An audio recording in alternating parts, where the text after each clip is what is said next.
ça? Attends, c'est quoi? Mais quoi? Bien le bonjour tout le monde, ça me fait plaisir de vous retrouver et il est temps de regarder en détail le contenu de la boîte mystère de Vide-Grenier.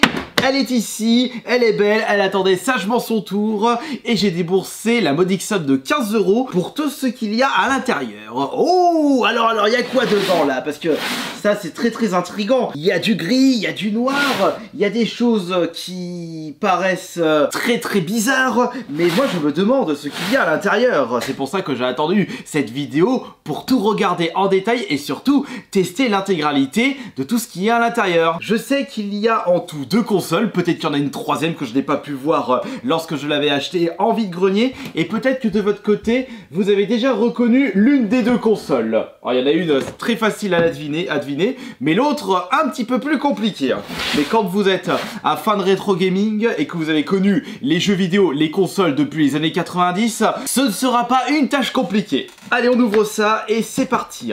Et oui, en effet, le premier objet qui se trouve dans cette boîte mystère, que vous avez très certainement deviné à travers votre écran, il s'agit de la bonne vieille PS1. Le petit problème, c'est que, d'après ce que je peux voir, c'est que il n'y a pas de câble fourni avec, mais ce n'est pas grave puisque les câbles de la PS1 FAT ne sont vraiment pas compliqués à trouver. Pour l'alimentation, c'est un câble ultra générique et c'est de même pour le câble vidéo. Là où c'est un petit peu plus compliqué, c'est de trouver le câble d'alimentation de la PS1 puisque le transfo ne se trouve non pas dans la console mais hors de la console avec le câble. Mais là, c'est une PS1 FAT et d'ailleurs, je crois même avoir trouvé récemment des câbles de la PS1. À un moment, en vide-grenier, j'avais récupéré des câbles de la PS1 et ça traînait au fond de mon sac depuis un beau moment.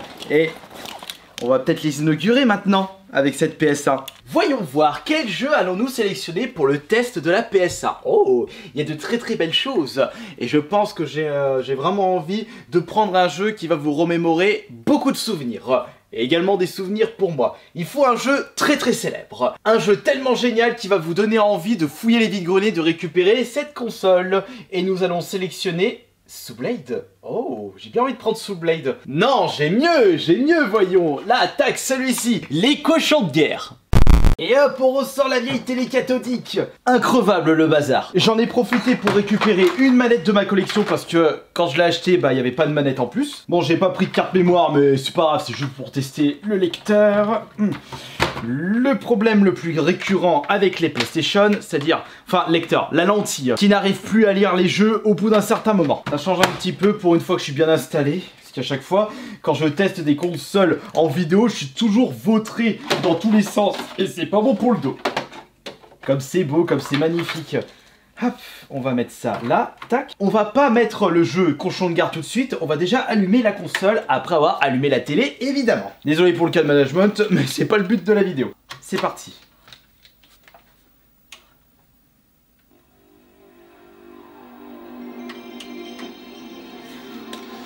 Ces consoles, elles sont increvables. J'ai oublié de regarder la version de la PS1. 5502. On est très loin de la première version. Maintenant, nous allons mettre le jeu. On croise les doigts. Si la console n'arrive pas à lire le jeu, c'est pas grave, la console, je la passerai à François. Il en fera ce qu'il veut.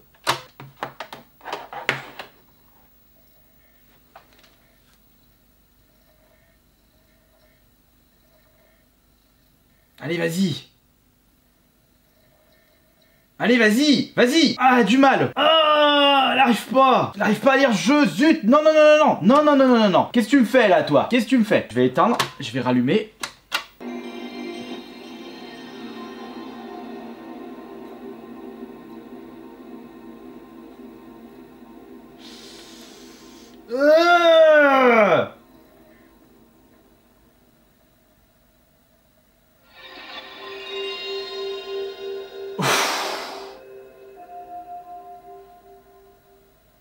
Attendez, c'est pas encore fini. On dirait que c'est bon. Les cochons de guerre! Faut se bouger les tétines! Oh, j'en ai passé du temps sur ce jeu. On va prendre les français, les porcs francs. Ouais, couille de loup! Allez, le troufion en face. Attends, comment tu fais l'arme là? Allez, on prend le fusil. Faut le viser. Tiens, voilà du boulin! C'est quoi ce tir? Oh, je l'ai tiré à perdre de l'autre côté. Non mais je suis Big Love, porte des lunettes. Bon, tu sais quoi, je lui balance une grenade. Tité va prendre copieux dans ta museau, hein.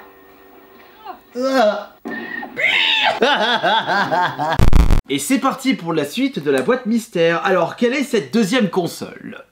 Comme je le disais en début de vidéo, seuls les plus anciens d'entre vous peuvent connaître l'existence de cette console, ou peut-être pour les plus jeunes, ceux qui sont fans de la firme Sega. Avant la Mega Drive, ils avaient sorti une autre console de salon qui se trouve entre mes mains, la Master System. Et là, il s'agit de la deuxième version, fournie avec un jeu intégré à l'intérieur qui est Alex Kidd. Nous avons ensuite, j'espère que les câbles et les manettes seront fournis avec, parce que j'ai rien du tout concernant le Master System. Je n'ai aucun câble, j'avais une manette qui traînait mais je ne sais plus ce que j'en ai fait. Et les jeux, j'ai rien du tout. J'ai même pas un jeu Sonic sorti sur le Master System dans ma collection. Il faut dire que cette console ne m'a tellement pas charmé, elle ne m'a vraiment pas marqué, que je n'ai pas ce besoin de conserver des jeux Master System dans ma collection. J'ai commencé à apprécier Sega grâce à la Mega Drive, et c'est pour ça que j'ai une belle collection Mega Drive et que je n'ai aucun jeu Master System.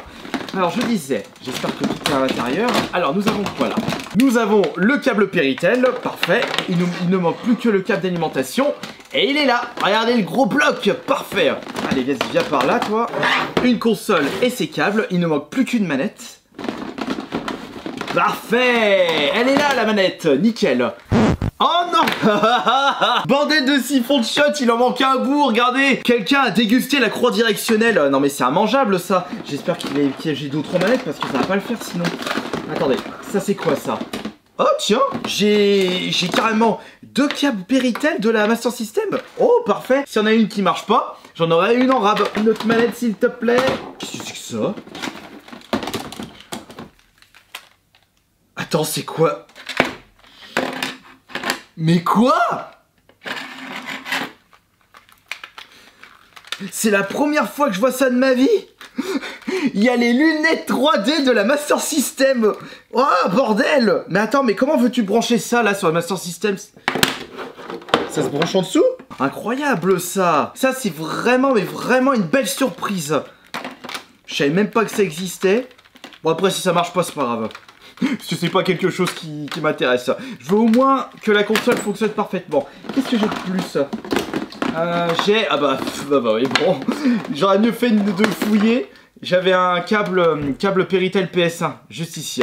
Enfin, un câble RCA, pardon. Le Lightfizer, qui est le pistolet de la Master System. Mais ce qui est dommage, c'est que je n'ai pas de jeu compatible. C'est dommage parce que, comme j'ai la télé cathodique, je pourrais jouer avec ce petit bazar. Mais ce ne sera pas possible. Et j'ai également d'autres manettes. Et il y a...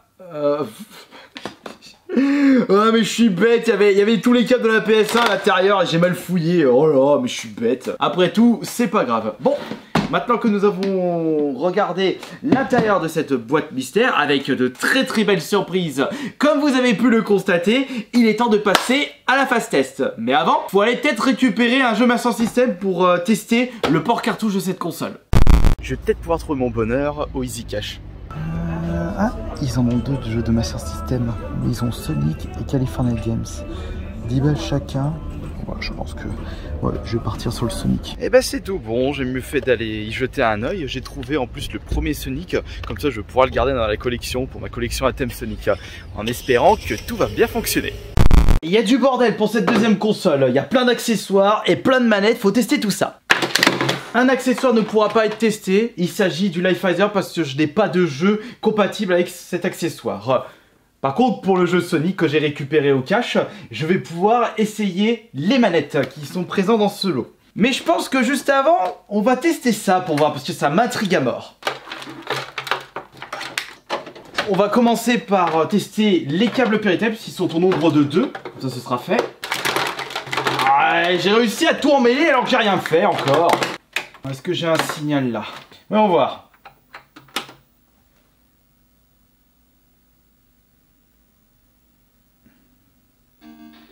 Ok, bon.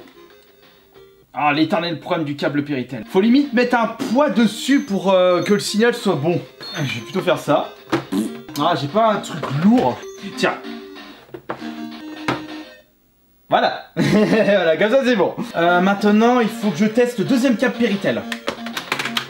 que celui-ci fonctionne. Voilà, alors est-ce que ce cap marche aussi? Ah, il y a le même problème. M'en fous, il y a toujours solution à tout. On va tester la première manette avec Alex Kidd, donc sans mettre de jeu. Et le Sonic, on va le tester avec une autre manette. Alors, on va voir. Elle fonctionne, mais elle est vraiment à l'arrache.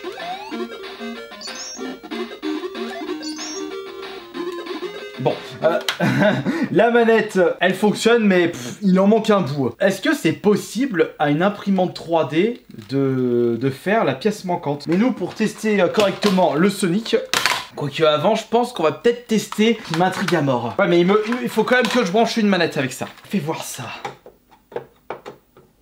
Mais non, tu peux pas. Mais ça sert où, ça? Où est-ce que tu veux que je le mette?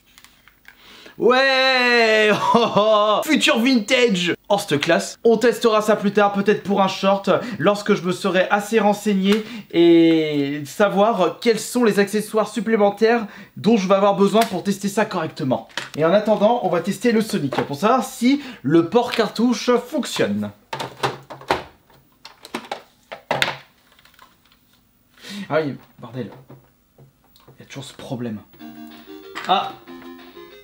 C'est encore Alex Kidd, il a pas repéré le jeu.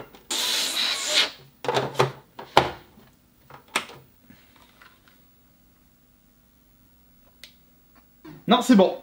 Il l'a repéré. Il marche parfaitement. Et la manette fonctionne. Ok, on va tester l'autre manette tout de suite. Comme ça, ce sera fait. Ah mais dans l'autre manette, ils ont retiré la petite boule, puisque la petite boule elle sert vraiment à rien du tout. Faut la retirer. Parce que c'est plus chiant qu'autre chose. Avec la crasse.